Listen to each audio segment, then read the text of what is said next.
আসসালামু আলাইকুম ওয়া রাহমাতুল্লাহ। আপনারা যারা নতুন এবং বুঝতে পারছেন না কিভাবে অন্যের বায়োডাটা দেখবেন, তাদের জন্য এই টিউটোরিয়াল। অন্যের বায়োডাটা দেখতে হলে আপনাকে আমাদের ওয়েবসাইটের হোম পেজে আসতে হবে। আপনি যদি অন্য কোনো পেজে থাকেন তাহলে আমাদের লোগোতে ক্লিক করলেই আপনাকে হোম পেজে নিয়ে আসবে।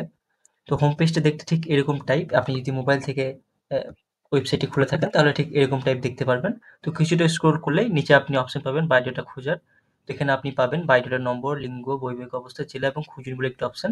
আপনি চাইলে স্পেসিফিক প্যারামিটার ইউজ করেও খুঁজতে পারেন অথবা চাইলে আপনি শুধুমাত্র খুঁজুনে ক্লিক করে দিলে যাবতীয় যা আছেন ভাই, বোন এবং সমস্ত জেলার বায়োডাটা আপনি দেখতে পারবেন। অথবা আপনি যদি চান যে আপনি প্যারামিটার সেট করবেন অর্থাৎ বোনদের বায়োডাটা দেখবেন সমস্ত জেলার এবং বৈবাহিক অবস্থা আপনি চাইছেন অবিবাহিত বোনেদের সমস্ত জেলার বায়োডাটা। তো সেক্ষেত্রে আপনাকে শুধুমাত্র যে সমস্ত বোন আছেন এবং সমস্ত জেলার অবিবাহিত বোন সেগুলোই আপনাকে দেখাবে।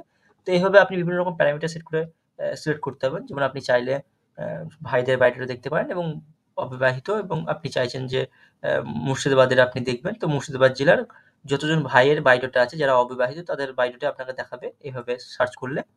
তো এটা আপনার উপর ডিপেন্ড করে আপনি যেমন চাইছেন সেভাবে আপনি এটাকে ব্যবহার করতে পারবেন। এবং আরেকটা অপশন হচ্ছে এখানে আপনি স্পেসিফিক কারোর বায়োডাটা নম্বর দিয়েও সার্চ করতে পারবেন। অর্থাৎ আপনার কারোর বায়োডাটার নম্বর মনে আছে যেটা আপনি দেখতে চাইছেন।